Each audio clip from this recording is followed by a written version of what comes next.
The clink of cutlery and soft hum of classical music filled the dining room, but Zion Carter moved like a ghost between tables. Crisp white shirt tucked perfectly into his black slacks, tray balanced effortlessly in one hand. He was every bit the professional, and just as invisible. The guests didn't look at him when they placed their orders. They didn't thank him when he poured their wine. To them, he wasn't a man. He was a service. He had learned long ago not to take it personally, to keep his head down, smile softly, and move on. Still, every ignored greeting, every snapped finger, every glance that slid right past him, it chipped away at something inside. A couple laughed as he passed, their eyes brushing him without acknowledgement. Zion blinked slowly, swallowing a tea. Familiar sting. He adjusted the cuff of his sleeve, hiding the burn mark on his wrist. A relic from another kitchen, another life. No one in this room knew who he really was. And they didn't care to find out. He walked back toward the kitchen, face calm, hands steady. But behind his eyes a storm brewed, quiet, growing, waiting. The Langstons walked in like they owned the world. Old money, loud clothes, and louder mouths. Seated near the center of the dining hall, they made sure everyone could hear their voices, especially when they laughed. Zion approached their table with quiet grace, pad in hand. Mrs. Langston didn't look up. "We'll need someone else. He doesn't look experienced," she said, lips curled in subtle disdain. Mr. Langston chuckled. "It's fine. Let's see if he can at least carry a tray without dropping it." Zion said nothing. He had heard worse. His pen moved smoothly, capturing their complex order without a single expression betraying what he felt. When he returned, with their wine, Mr. Langston leaned back and accidentally shifted his glass. It tipped, spilling red liquid across the white cloth in Zion's hand. "Oops," he said, smirking. "Didn't see you there." Laughter erupted around the table. Zion stood frozen for a moment. Then, slowly, he wiped the wine from his wrist, placed the bottle on the table, and walked away with quiet dignity. Layla watched from across the room, jaw tight, eyes full of fire. Zion didn't look back, and he never did. The break room was dim, its humming refrigerator the only sound. Zion leaned against the counter, gripping the edge like it could hold him together. His apron was still damp from the wine, the red stain creeping into the fabric like a wound. He stared at his hands, steady, capable, scarred. These hands had once crafted 5-course masterpieces in kitchens with marble counters and gold-plated name plaques. Now they fetched water and wiped spills, invisible in a world that chose not to remember who he was. He didn't cry. He hadn't in years. But something cracked quietly inside him, like porcelain beneath pressure. His chest tightened, but his face remained stone. The manager peeked in briefly, offered a lazy glance, and walked off without a word. No one asked if he was okay. No one ever did. In the corner, a dusty mirror reflected a man he barely recognized, silent, tired, buried. He turned away from his own gaze. Zion straightened his spine, smoothed his shirt, and walked back out. Not because he was fine, because he had no other choice. Layla found him near the service window, checking order slips with mechanical precision. She'd seen enough. The wine incident, the mocking laughter, the way Zion swallowed every insult like it was part of the job. But tonight, something in her couldn't let it go. "You ever get tired of pretending it doesn't get to you?" she asked, voice low. Zion didn't flinch. "You learn to let it slide." Layla crossed her arms, frustration flaring. "That's not an answer. That's survival." He finally looked at her, tired eyes, a quiet storm. "And sometimes survival is all you've got." She studied him for a moment, then whispered, "They don't know who you are, do they?" His jaw clenched. "They don't care who I am." Layla's throat tightened. She had worked beside him for months, but tonight she saw the man behind the silence. The man who deserved more than this suffocating routine. She touched his sleeve, gently. "You should remind them." Zion said nothing, but her words clung to him like breath on cold glass. The dinner rush had faded into the clatter of cleanup. Zion stood in the back alley behind the restaurant, letting the cold night air calm the heat still pulsing under his skin. In his hand, he held a worn food magazine, its cover creased and fading, but the headline clear: 10 Global Chefs Reimagining Cuisine. There, third from the top, was his own face, younger, smiling, proud. He flipped to the page where his name once lived in glossy font: Zion Carter, celebrated for a dish called braised oxtail with smoked grits and pickled okra, a flavor born in his mother's kitchen, elevated in the streets of Paris. The dish had resurfaced, recently, only this time it was on the menu of a prestigious New York restaurant under someone else's name. He had taught that recipe to a colleague once, trusted him. That same colleague now claimed it as his signature. Zion stared at the photo of the dish, identical down to the plate. He didn't feel anger. He felt the hollow echo of something once sacred, now stolen. Inside, the staff laughed. Dishes clanked. Time moved, but Zion remained still, grieving not just what had been taken, but the silence he had let follow. Years earlier, Paris had felt like a promise. Zion had stepped into the kitchen of Maison Éclat with nothing but a duffel bag, a journal of recipes, and a dream too loud for his Louisiana hometown. There, amid the scent of truffle oil and simmering stock, he had built something real, something that felt like belonging. He rose quickly. His food sang with soul. French critics, hardened by tradition, praised the unexpected warmth in his dishes. Zion knew that warmth had a name. It was his mother's cornbread, his grandmother's greens, his roots stitched into every plate, but not everyone celebrated him. Marc Duval, another rising chef, took quiet notes, complimented Zion's creativity, shadowed his every move, and then one night Zion's station was raided. His signature spice blend, gone. His prep list deleted. When the head chef asked why Zion's dish had failed during a press tasting, Duval stood silently in the corner, eyes lowered, guilt wrapped in cowardice. Zion was cut from the kitchen within a week. No inquiry, no second chance. Just a line in the air that no one said aloud, but everyone followed. He didn't belong. He boarded a flight home days later with empty hands and the weight of betrayal pressing into his ribs. And now, years later, he saw that same dish served under Duval's name. The phone call was brief. One guest, reservation at 8, name's just Z. The hostess repeated it twice, confused by the simplicity, but she logged it anyway. When Zion arrived at Le Corbeau, New York's most exclusive French-American fusion restaurant, he wore no chef's coat, just a sleek black suit and quiet confidence. No one recognized him as the man from the dish Duval proudly claimed. That was the advantage of being forgotten. The maitre d' greeted him with overcompensation. "Welcome, sir. Right this way." Zion sat at a corner table where he could see the open kitchen. There he was, Marc Duval, the star, apron tied tight, plating braised oxtail with smoked grits and pickled okra like it was his birthright. Zion didn't need to taste it. He had built that flavor from memories, every note, every twist. Duval glanced toward the dining room, their eyes locking for a flicker of a second. A shadow of recognition crossed his face, panic dressed as politeness. Zion didn't smile. He didn't wave. He simply leaned back, let the candlelight flicker across his face, and watched the truth being served to strangers. The moment Duval vanished into the back kitchen, the mood in the restaurant shifted. Whispers began to crawl across the white linen tables like smoke, soft, questioning, curious. "Is that? No, it can't be him. I think it is. Zion Carter, from the food mag." The older couple near the bar kept glancing at their phones, scrolling through old articles, then back at the man in the corner. A woman near the window gasped quietly. She remembered his TED Talk from years ago, how he'd spoken about generational recipes and cultural identity with tears pressed behind his smile. Layla had tipped off a few regulars. A silent act of rebellion.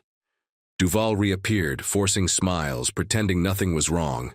but his hands trembled as he garnished the final dish. He could feel it now. The shift, the loss of control. Zion rose after the final course was served, left his untouched plate behind, and walked past the murmuring tables.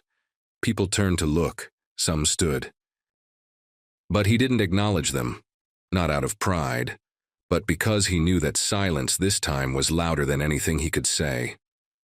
The applause started quietly, then built, not for the restaurant, not for Duval, for the man who had returned, not to be seen, but to be remembered.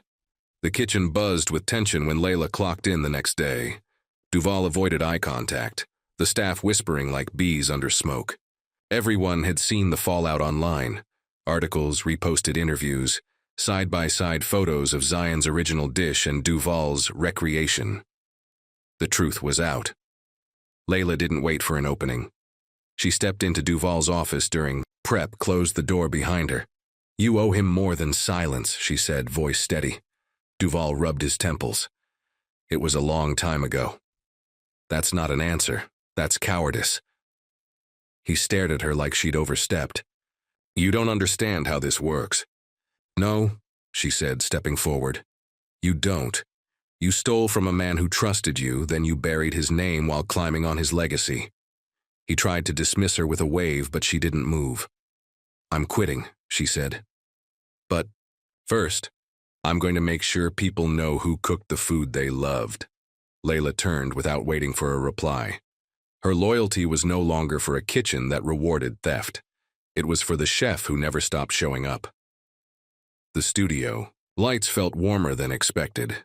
Zion sat on the velvet chair, posture composed, but his fingers fidgeted slightly against his knee. Across from him sat Nia Brooks, a respected food journalist known for her fearless reporting and refusal to gloss over the truth. "You never went public about what happened in Paris," she began softly, her voice carrying the weight of curiosity and respect. Zion paused before answering. "I thought my silence would protect my dignity. Turns out it just protected someone else's lie." Nia nodded. "And now?" "Now I want my name back." He told the story, not as a victim, but as a man reclaiming what was taken. About the recipe, the betrayal, the racism hiding behind kitchen hierarchies, and the countless times his talent had been credited to someone else's hands. The camera didn't flinch, neither did Nia. "People have started asking why your name disappeared after the Michelin star," she said. Zion leaned forward. "It didn't disappear, it was erased, and I'm here to write it back in ink." When the interview aired, it lit a fire across social media. Chefs, critics, and diners alike started demanding the truth. Zion's voice was no longer in the background. It was the headline. The kitchen at Le Corbeau was quieter now, tense, watchful. The staff operated like shadows, unsure whether to carry on or look over their shoulders. But the shift didn't start with Duval. It started with the ones who had seen the truth and stayed silent. Prep cook Imani, who had memorized Zion's spice rub before it was removed from the menu. Pastry chef Noor, who once caught Duval copying notes from Zion's tasting journal. Line cook Eli, who had always wondered why Zion's dishes vanished after that one bad service. They had been afraid to lose their jobs, their visa, sponsorships, their shot. But Zion's interview cracked the silence. Now Noor posted a thread of screenshots, photos of the recipe book, timestamps, journal pages. Imani shared a video from years ago, Zion plating the original dish, humming, quietly, hands sure and steady. Eli added his voice, saying, "We all knew. We just didn't have the courage to say it." Together they didn't just expose the theft, they exposed a system. And Zion, watching it unfold from his phone in a quiet cafe across the city, felt something he hadn't in years. Vindication. Theo. Smell of onions caramelizing in cast iron drifted into the air like memory. Zion stood in the kitchen of a new space, bare walls, open floor plan, and soft jazz playing from a speaker on the windowsill. It wasn't much yet, but it was his. The lease was signed. The concept was bold. Roots. A fine dining experience, centered on the flavors of the Black South, Afro-Caribbean fusion, and a rotating menu honoring underrepresented culinary voices. No investors. Just community crowdfunding, family savings, and the people who believed in him. Layla was the first hire, front-of-house manager. Noor and Imani joined the team without hesitation. Even Eli offered to work weekends. Just say the word, chef. Zion cooked the soft opening meal himself. Every detail was intentional. The sweet heat of jerk duck breast, the crunch of collard green fritters. The hush puppies served with tamarind honey butter, just like his grandmother made. Guests laughed. They cried. They ate slowly, like every bite told a story. By the end of the night, Zion stepped out to a standing ovation. Not for fame, not for drama, but for the food, the fight, the truth. He didn't just get his name back. He carved a place where it could never be taken again. The article in the New York Times dropped on a Sunday morning. The return of Zion Carter, cooking justice one plate at a time. It wasn't just a food review. It was a story of reclamation, of culture, of fire, literal and metaphorical. Zion's face graced the cover, framed not by a chef's coat but by his great-grandmother's embroidered apron. The article unfolded like a love letter to everything he'd fought for. Representation, ownership, and a space where Black excellence didn't need validation. It demanded it. Reservations at Roots booked out for 6 months. Cooking schools began citing his journey as a case study. Students messaged him with gratitude. Not just Black chefs, immigrants, women, queer cooks, all those once told they didn't belong in elite kitchens. But Zion didn't let it swell his ego. He returned to his spice rack, tasting, tweaking, honoring his lineage through flavor. He taught cooking classes for free on weekends in Harlem, donated proceeds from the restaurant's first quarter to young culinary students of color, mentored rising chefs with his old journals, pages once ignored, now gospel. Zion had become more than a chef. He had become a symbol of what happens when truth is plated, bold, unapologetic, and unforgettable. A gold-embossed envelope arrived. At Roots one crisp morning, slid quietly under the door before opening hours. Layla spotted it first, curiosity piqued by the weight of the paper and the familiar crest in the corner. It was from the Michelin guide. Zion read it slowly, carefully, as if each word might vanish if rushed. The letter acknowledged his innovative and deeply rooted culinary philosophy, and extended an invitation to the annual Chef's Gala, an event reserved for the elite, the anointed, the ones whose names were never stolen. Layla watched his expression shift.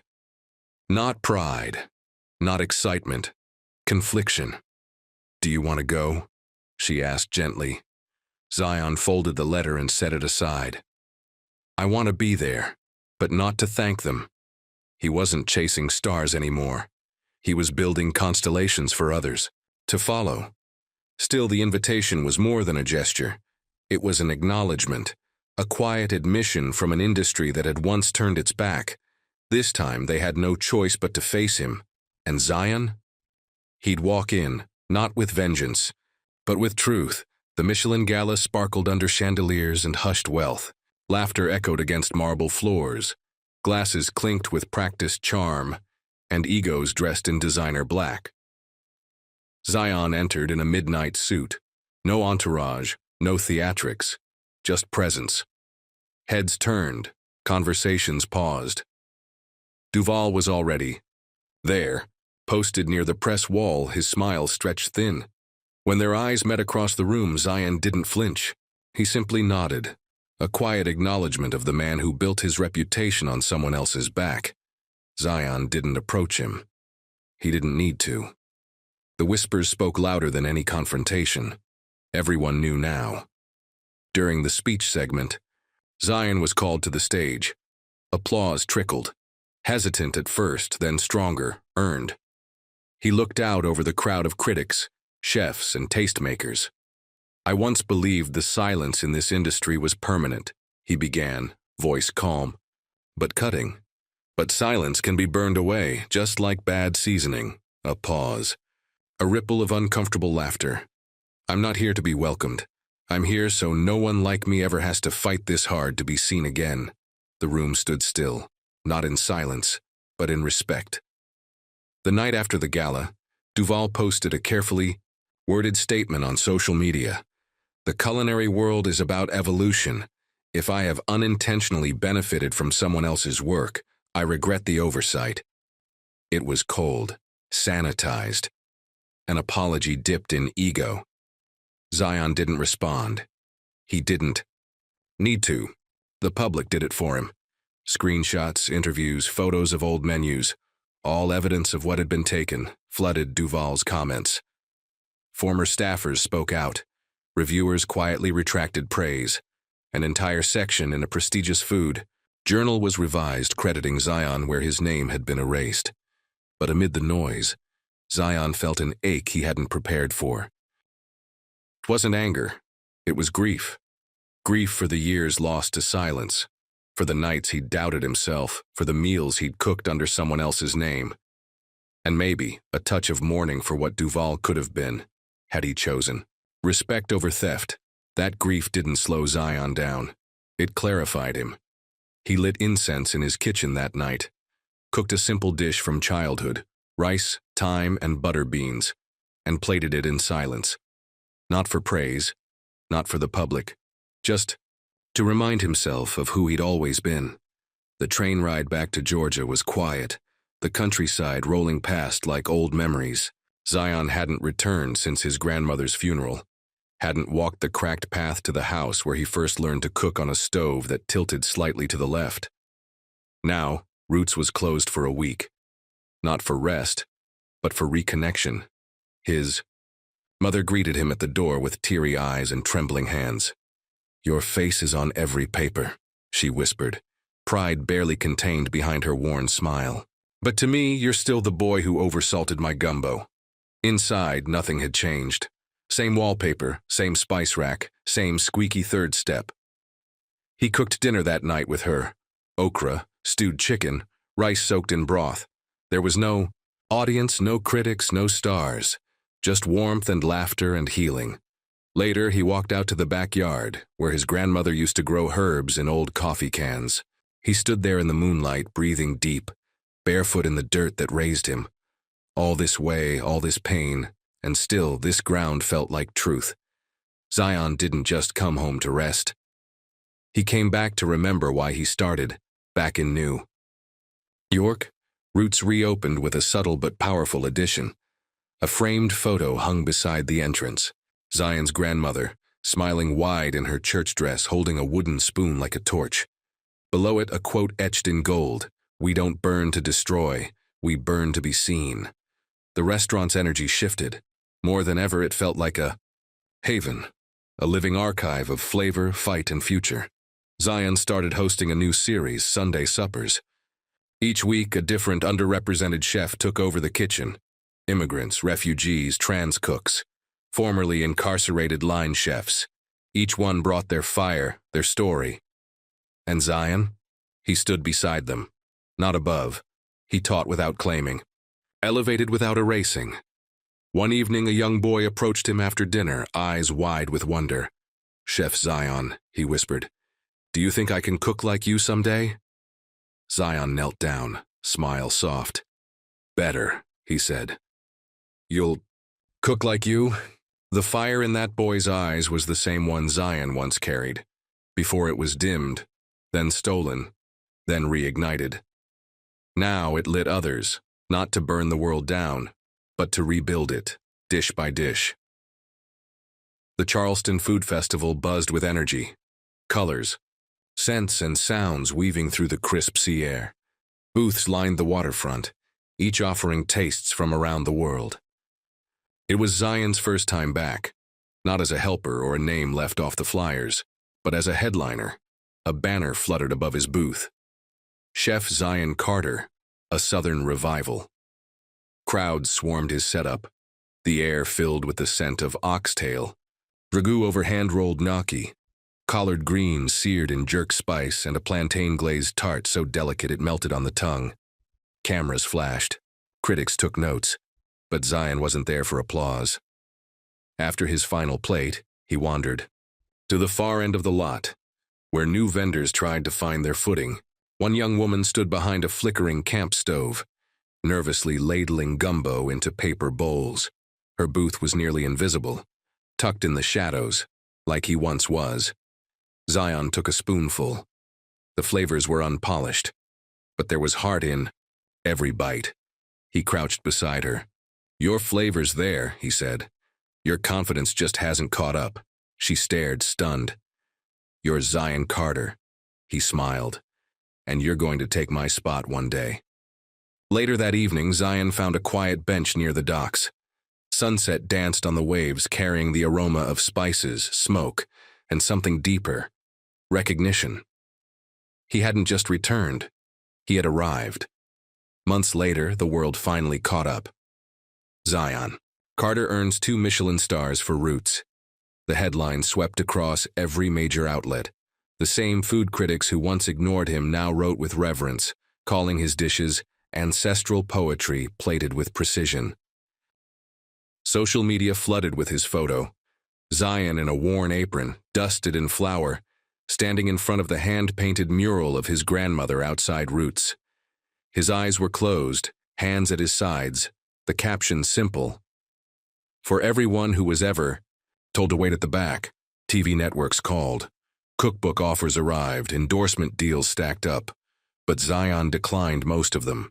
Instead, he chose to plant something deeper: Seed, a nonprofit culinary academy in Brooklyn, offering full scholarships to aspiring chefs from underserved neighborhoods. No resumes, no formal training required, just passion, pain, and a plate to tell their truth. One late night, after the restaurant had closed, Zion lingered alone in the kitchen. He lit a candle by his grandmother's photograph, its flame flickering beneath her soft smile. Layla, now his partner in both life and business, leaned against the counter, watching. "Do you think she's proud?" Zion didn't speak at first. He just looked around, at the walls now humming with stories, at the tables alive with warmth, joy, and justice. Then he whispered, "She's here, in every flame, in every flavor." He had cooked through shadows, through silence, through centuries of erasure, and now the stars that crowned him, they were earned. They were his.